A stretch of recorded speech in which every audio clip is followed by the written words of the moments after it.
At pagdating sa 96 AD, yun, nakasulat na pala na mayroon ng bagong pangalan ang ating Panginoong Diyos. Pero, ang pag-implement diyan ngayon, panahon na sa atin.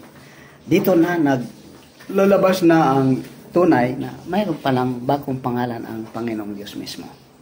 Kaya, sa marinig ninyo, mayroong marinig natin na si Santo Papa Ongkoy, siya pala ang magdala sa bagong pangalan, siya ang nagtago ng Kristo, na bagong anyo na, nagbagong anyo na siya, bagong pangalan, kaya hindi natin makikilala. Pero, ang pagkilala pala nun, sa pamamagitan ng kaugalian, na kailangan, ang ugali niya talagang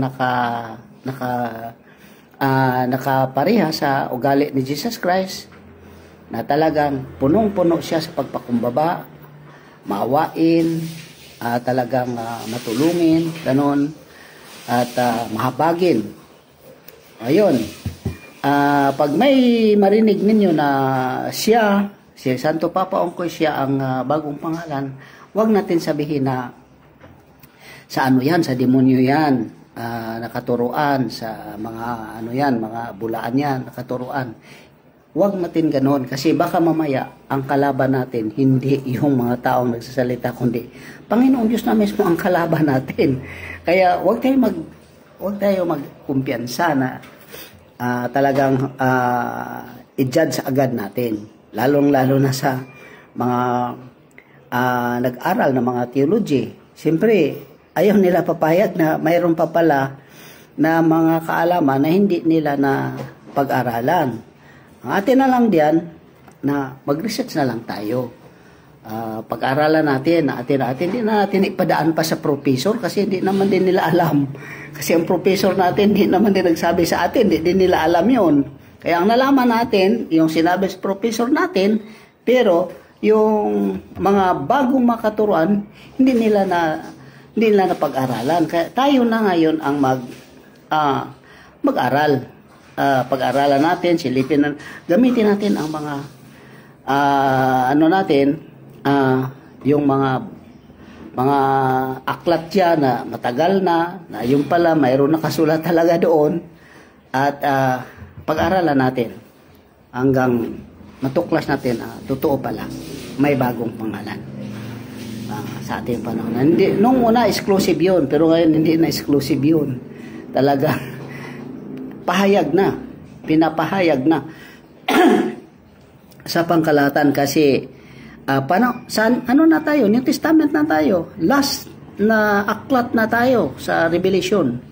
Kaya pagkatapos nun ay ang Panginoong Diyos ay babalik.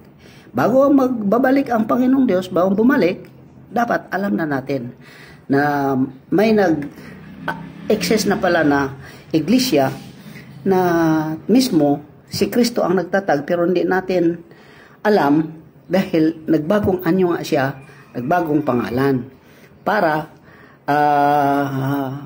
wala na tayong wala na tayong pakialam dyan, kasi sa Panginoong Diyos na gawain yan. Kailangan niyang gawin talaga ang sarili niyang gawain. At may rason din na hindi siya magpaalam sa lahat ng mga tao dahil may kalaban nga sa kanya, si Satanas. Gusto niya na hindi siya mag-success. Pero ang Panginoong Diyos mag-success, magtagumpay, kasi Panginoong Diyos siya. At siya ang pinakalamang makapangyarihan sa lahat-lahat. Maliban ni Satanas, si Satanas wala lang yun. Ang kapangyarihan niya limitado. Ang Panginoong Diyos walang limitasyon. Infinity ang kapangyarihan ng Panginoon. Kaya ayun lang, kailangan natin mag-aral, mag-research tayo sa ating sarili, at tuklasin natin kung ano katotoo yun, at bago tayo mag-judge.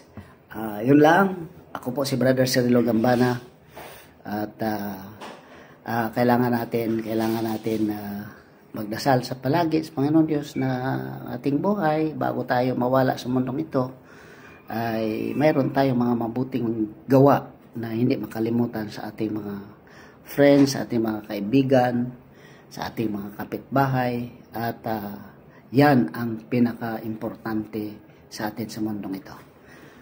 Good morning. Yun lang po.